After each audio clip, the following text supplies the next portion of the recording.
Well, hey folks, Matthew Small Engine Redemption here. Um, it's Saturday evening here, and I just thought I would go ahead and shoot a video of one of the aspects of my little hobby here. As I think about the YouTube thing, I went ahead and purchased a cheap camera. Well, I just bought $1,000 bed, so why not spend another couple $100 on a camera that I probably won't like?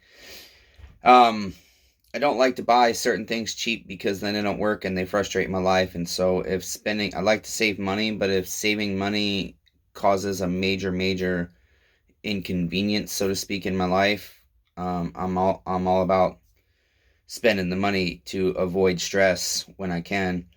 And one of the things I've been thinking a lot about is the different guys that are doing small engine stuff on YouTube. And I think there's a lot of great guys out there. There's also guys, but it's the same in every category. Home improvement, hanging gutters. I see guys super gluing gutters and that are meant to have huge expansion joints of a couple of inches, plastic gutters. And I'm just like, wow, you're informing people to destroy a product. And so I will put the disclaimer out there as much as I can that I'm not a certified mechanic. Don't do anything I say or do unless you want to. But I'm not a steel dealer. I'm not a Husqvarna dealer. I'm not a McCulloch dealer. They don't exist, but you get the drift. I'm just a guy in his shed that used to have a business and even then wasn't a certified mechanic. I'm all self-taught. And I think that's okay. I think some of the best stuff out there is by people that learned it themselves, and that includes chainsaws. Some of the best custom saws I see out on the market are built by guys in their garage that, you know, make a living in a completely different category of life. So you never know. But anyways, I'm gonna clean the bench up here, and part of what I do is I get stuff in the mail. And so as I was thinking about what would be an interesting YouTube video, I think a lot of the videos that I like are honestly guys that just let you in on their life and they're not being fake. There's not many guys and gals out there, unfortunately, in my personal stupid opinion, that are doing that. But the ones that I like the most, and I might be set apart from certain people because I'm a weirdo, is the guys that are just like, hey ho, this is me, this is what I do, and they make an effort to make decent videos. And that's part of it for me, is the video thing is not my ideal thing. And so if I see a glare on the screen and my phone's being propped up by a screw because I haven't gotten the tripod I ordered, so be it. There's going to be a glare on the screen. And then I thought, boy, I made that video for a customer. Sorry, Andy. And I should have put more effort into the camera view and setting up a phone. And so if I don't have to do that with my phone, then I can provide better for my customers in my business and also provide clearer videos. I want people to learn the different things that I've learned. Again, not an expert, but I know a lot of stuff of what I'm doing, and I'm not always doing it the right way or the perfect way. But a lot of times I work without specialty tools because I'm the only guy in town, I'm learning, that will take in stuff and not charge you $100 just to look at it. Everybody wants $39.95 just to look at your piece of equipment. And then it'll just need a tune-up, and they'll tell you, yeah, it's at $39.95, and then you got to pay for parts, and then you got to pay for this, and then and next thing you know, your $175 chainsaw that you bought brand new, your little 30cc saw, cost you more to repair than it did to buy a new one. Why? Yeah, I want to sell you one of my saws. Of course I do. But you're my neighbor, and one wrench turns the other, and you scratch my back, I'll scratch yours. Sometimes you just gotta say, yeah, I'll fix that saw for you for $25 plus parts, no problem. Is it gonna take me 3-4 hours over multiple days to get parts and this and that? Usually, yeah, and I'm like, why am I doing this? But you know what, guys, it helps people out, and not everybody can afford to do things, and I've been that guy and still am that guy sometimes that just doesn't have the money. I would love right now to just pay somebody to build me a $10,000 building, but I don't have the money. So that can be the case with a $100 chainsaw too. So I just want to help people out, basically. And I know I'm a little rambling here because, like I said, the video thing's not my thing, but practice will make perfect, I suppose. So I encourage your comments. Again, I bought a camera. I want this YouTube channel to grow. I got to thinking about it. And I want it to be informative. And I just want there to be simplistic things out there, because there's guys teaching all kinds of custom stuff about saws. And there's guys teaching you this and that, but a lot of them are also still using specialty tools. I do see guys out there telling you you don't need all these tools, and I know particular guys that will show you how to do certain things, and I love their videos, but there's a different way to reach everybody. And so I figured, you know what, if I've learned different things and I know different things and I'm still learning different things, one of the places I go is YouTube. So hopefully I can do some stuff that will bring some people some joy, bring them some knowledge, and show them a way that works for them, because they don't want to pay a shop all kinds of money. Maybe they don't even want to pay me 25 bucks to tune up their saw. That's fine. I'll tell them how to do it. Why not? Why not just be kind to one another? I don't get it. People take advantage of you, yes, of course. But you just go on and be kind to the next person. And then if we keep all doing that, eventually, it's got to get better in the world, you know? So that's what I'm trying to live by. And so that's part of the YouTube channel, as I think about if people watch it and hear something encouraging, like I do believe in the Lord, and that will be part of what is this channel.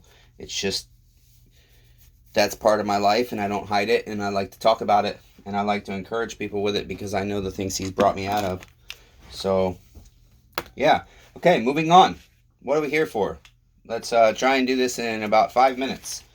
Got some stuff in the mail today. No big boxes. All those came yesterday, which was mainly chainsaws. And so basically what I'm going to do is I'm just going to I have an idea of what's here. Most of this is customer stuff, but some of it's some aftermarket stuff I want to try. Here's one of them. These are impulse hoses.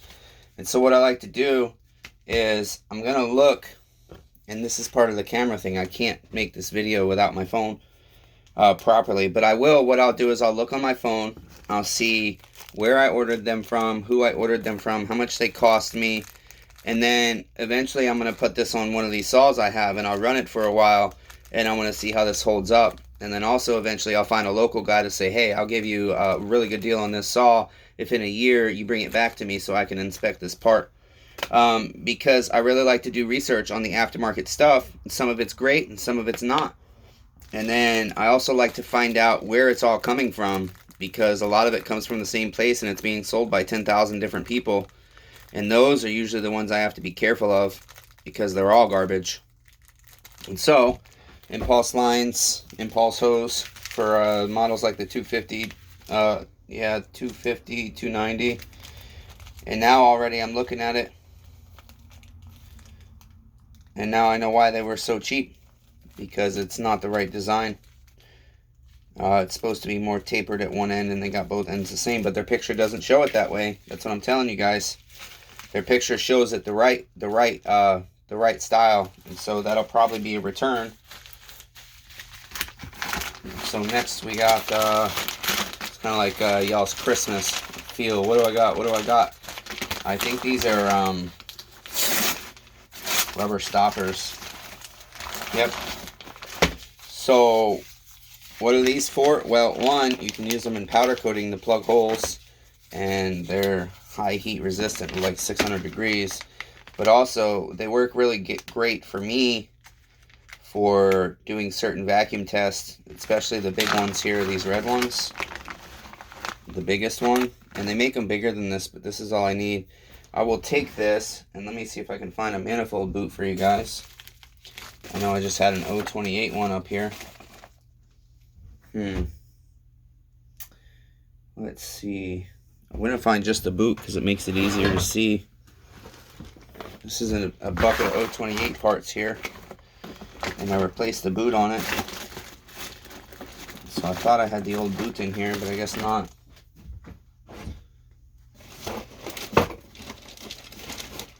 Yeah, this isn't this is unscripted, unplanned stuff for me, guys. It's just winging it right now. Turn into a big YouTuber, I'll plan my videos a little better.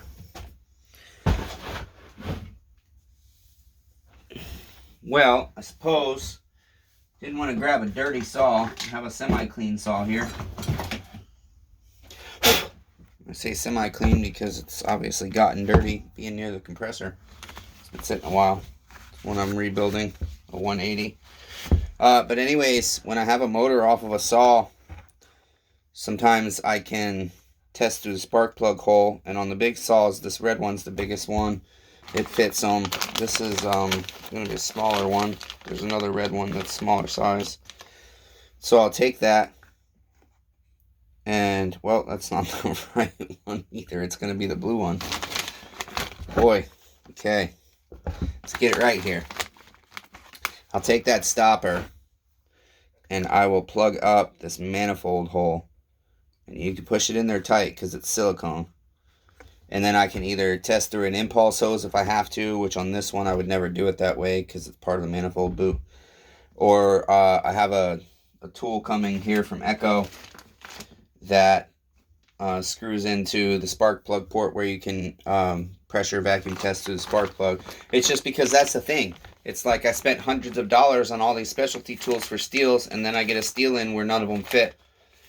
And I'm like, great, now I got to buy another special tool. And I said, nope, I'm just gonna buy certain setups to where I can custom. And so that's the other 1/4 inch and 1/2 inch rubber mat that I've been using. The 1/4 inch is just a little too thick for a lot of stuff. And so I find the 1/8 inch works pretty good. So there's that. So that I just got to decide where its home's going to be. Go ahead and take that one out.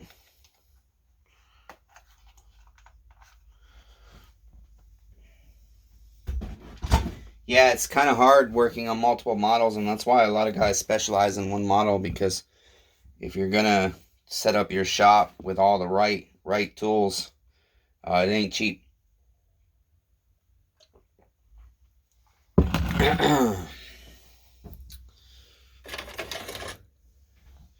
Just an aftermarket clutch removal tool for steel. I think I paid like $24, which is ridiculous. For Husqvarna clutches, most Husqvarna clutches. You can use 2 wrenches, but I'm like, that's quicker. Alright, what else we got? This is probably going to be carburetor rebuild kits. I think K20s. I need to order some K11s. Yep. So, basically, a lot of times these sellers don't label them, and I get frustrated with that. But these are not on the package either. I believe they're K10s, and so that's another thing. I'll go on my phone, verify what it is based on the order. And I'll take a permanent marker and I'll write on these what kit they are. And I use aftermarket most of the time. Now I use Walboros too. It really depends on the saw. Depends on, I use Tillotson, Walboros. It depends on the saw.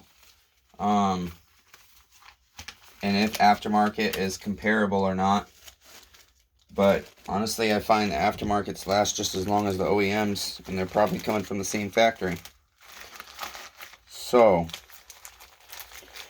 just because my bench is so dirty, I'm trying to put this back in here, but I can already tell it's not going to work. Bad packaging. So we'll grab our own bag. It's part of the challenge I've been having.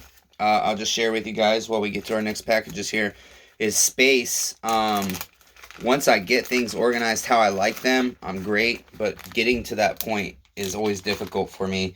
Even if I have this space, it's like I just want to set things up that the way I know it's going to work for me, and the way I know it can be convenient for me, and avoid stress and frustrations. I need to start giving these away, because every time I order a bunch of kits, they send me one, and I got too many. Little brushes, they're, in my opinion, not good for small carbs, but pipe cleaner, somebody might use them. Just throw them in with a saw, probably. Okay, this is, I believe, a carb kit for a steel trimmer, and it should be a Pharmatech brand. Yep. Pharmatech carb kits aren't bad. They're just a little more expensive than other aftermarket. But people run their saws all the time and have more problems with their carburetor than the carburetor repair kit. So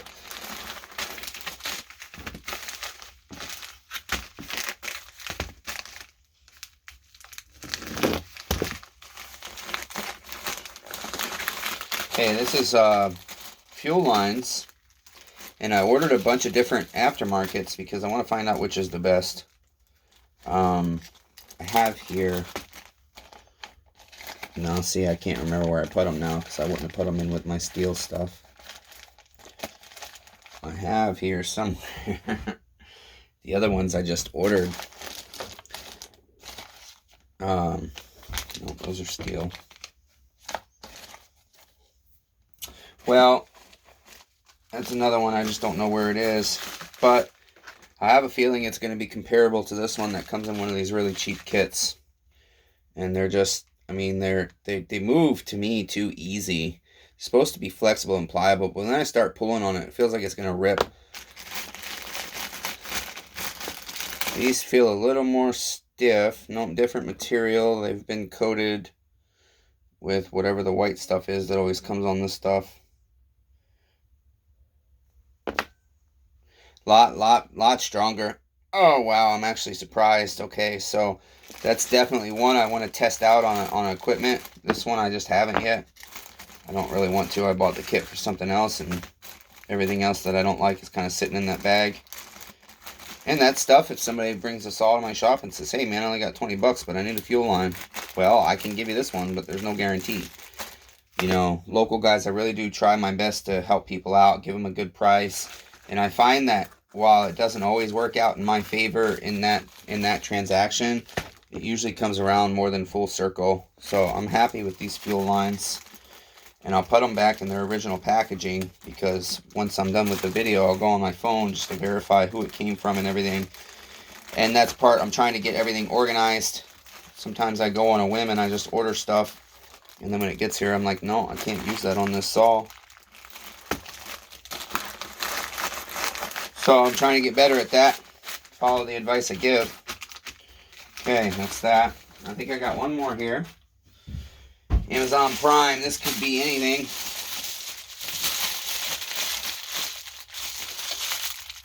Feels to me like, I don't know. Sometimes I forget what I order. It might not even be for the shop.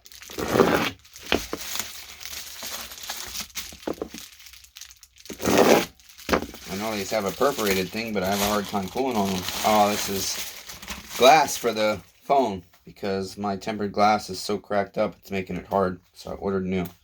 So that's it. That's kind of in my pajamas still, taking my day off, just cleaning up the shop a little bit and trying to prepare for what do I do after church tomorrow. Just finished up in FS90R, and that problem was pretty interesting because it stumped a lot of mechanics when you just throw out what's there, but sometimes you just got to try stuff. I don't know if they make a machine to test a two-stroke coil. I have a spark plug tester, but that just means it's throwing spark. It doesn't mean the secondary is picking up. You can put a tack on it and test timing.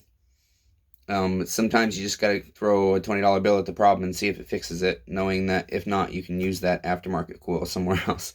So I explained to the customer what was going on. We adjusted the valves, didn't change nothing. It was running and taking forever to warm up, and thought it might be a valve problem, but I leaned more toward it was not.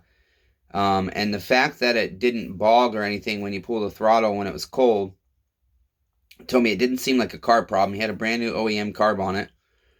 I cleaned the tank vent and found the impulse hose was just a standardized rubber piece of tube that somebody cut at a slant. And so it was fine tubing, but it wasn't cut straight, and I don't know if it was the right inside diameter, and had it been reused, it could have been leaking. But it still didn't seem like an air leak thing to me. And so I thought this just seems like something's wrong with the coil. The secondary maybe isn't picking up or something. And I confirmed that with a mechanic, an authorized steel mechanic. I said, you know, this is what's going on, and this is what I think it is. And he said, it sounds like a coil. It sounds like secondary isn't picking up. I said, yeah, that's kind of what I thought. So now that you said that, I'm going to tell the customer we should just spend the money on a coil. He did. We put the coil on. Boom. She runs like a champ now. So that's great. Then we've got steel MS391. I was real excited. I waited forever. Meteor was out of stock of the 391 pistons. I just needed a piston. Jug's good. And I get the 391. I put the piston in the ultrasonic parts cleaner from the other 391 because I like to clean them up, to inspect them. And it's actually sitting right here. So real disappointed about this one. I'm not going to use it. I imagine you could and it might be fine. But it's got, I noticed these divots blown out of the top of it. And it is a steel OEM piston. So, now that I look at it, no, I don't think it is steel. I just assumed it was. Wow. It doesn't have the S on it that steel usually has. But anyways, if it is a cheap Chinese piston, that's what they do. I thought it was steel. Now that I'm looking at it, I don't think it is.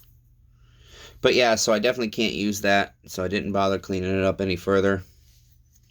And that was disappointing because I still, what do? Do I spend the money to buy the Meteor piston online, or do I wait until I'm spending another couple grand with Meteor and wait until my order comes in? And it's like, boy, I don't know. Don't want to spend all that money, support my competition, so to speak, because I sell Meteor pistons. And then the other side of that is this saw's been sitting a while, and now I've got it all ready to go. And to find out I have yet another saw, because with that 028 Super, I discovered there was a cheap helicoil put in it. And so now I'm at a dilemma. Do I want to pull that jug all the way back off, or do I just want to helicoil it? Because I worked hard to get that saw to where it is right now. And I do have another jug, but I don't even know if it's good. It's off of a saw that I've been robbing for parts that was run over by a lawnmower. And so that's what there is right now. I got a few customer rebuilds. Just finished up a steel 029 Super for a guy named Andy. And real happy with that. And actually, I'm going to port the muffler real quick after this is the next step tonight. And then I'm just going to finish cleaning up, and then we'll try and start at it tomorrow. I got a 450 to tear apart for a customer. If anybody watches this and you know about the Husqvarna 450 X-Torque, every kit I found online for a piston and jug was 52 millimeter, I believe it was. And the specs say this is a 49 millimeter saw, I think. I haven't worked in one in over a decade since I was doing this before. And so if anybody has knowledge on that, I haven't had a lot of time to research. I would really appreciate that. Please comment down below. And then guys, if you like this content or you want specific content, just ask me. I do want to grow this YouTube channel. I do want to make it enjoyable.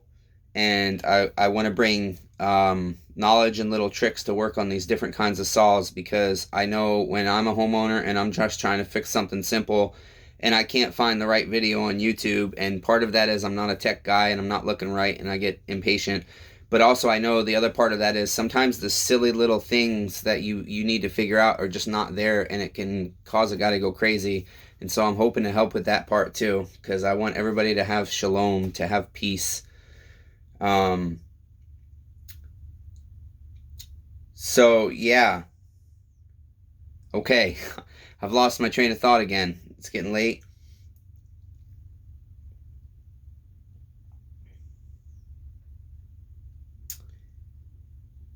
On that note, I guess we'll wrap it up. smallengineredemption@gmail.com. You guys, please, again, like and comment. And if you want specific content, please ask. I did just discover I had a few comments on videos that I had no idea I had. I don't get a notification or anything. Still trying to figure all the tech out. But so if you guys know, comment, and eventually I'll see it when I actually check for comments. And we'll see what happens with this YouTube thing. God bless you all.